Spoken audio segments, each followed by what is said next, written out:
If you're in the Warrington, Chalfont, New Britain areas and you need a naturalized plant that's got great color and berries that'll feed birds during the winter months, consider planting Cranberry Viburnums.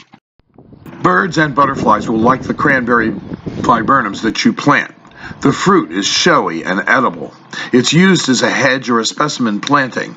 It'll grow 8 to 10 foot high, 8 to 10 foot wide. It blooms from April to May with a white lace-cap flower.